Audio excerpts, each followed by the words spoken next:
Well, good evening, everybody. Today, welcome to T260. We're going to do an American classic, a kid's favorite, pigs in the blanket, but in a Dutch oven. These aren't going to just be any pigs in the blanket since we're doing the Dutch oven. We need to hit it up a notch. 100% beef hot dogs here, made here in Texas.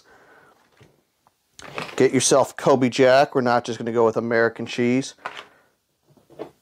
Crescent rolls.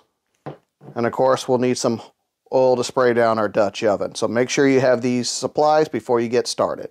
Okay, today we're going to be using a 14-inch Dutch oven. We do need to go ahead and spray the bottom. I'm using some grapeseed oil. Let's go ahead and get this nice and sprayed down. Now you can use liquid oil. I'm just lazy and like to use spray. Now most of us at this point already know what to do. We've already cut all our hot dogs right down the middle with a knife. Go ahead, put your cheese in there in the middle. Get it all nice and how you want it. And you don't have to use Kobe Jack, you can use whatever.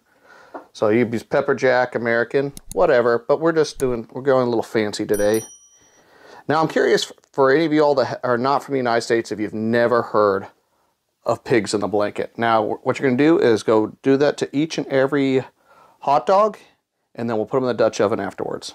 Okay, we had to upgrade our Dutch oven. We just found out a 14-inch Dutch oven was too small for 16 hot dogs. Thankfully, we have this big monster 16-inch.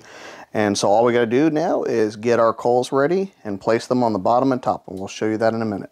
Now, we're just waiting for our coals to heat up. Now, if you're going to be using briquettes like I am using here today, one thing I'd suggest is get one of these nifty little devices called a chimney. It helps start those briquettes up a lot faster. I'll leave a link in the video for beginners. If you're new to Dutch ovens, I'll go ahead and leave that link for you. But yes, invest in one of these nifty chimneys. They'll make your coals start up a lot faster.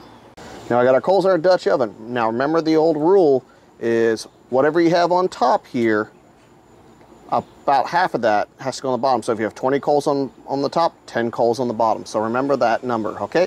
One thing to consider, if you're not cooking with briquettes and you're cooking with lump charcoal or, you know, wood that you turned into charcoal, invest in getting yourself a tribute. With briquettes, I can get away with not using a tribute underneath. And if you don't know what those are, they kind of uplift the Dutch oven about 6 inches off the ground. And for lump charcoal, since they are such big chunks, I would recommend that. So just a little bit of advice. Okay, let's take a look at what we got. We put a few little more coals on to add to the heat. Let's go take our lid off. Now these are definitely had browned up, maybe a few more minutes, but we're gonna go ahead and clear off the coals from the bottom and on the top, and they'll finish cooking in the Dutch oven because it's literally that warm.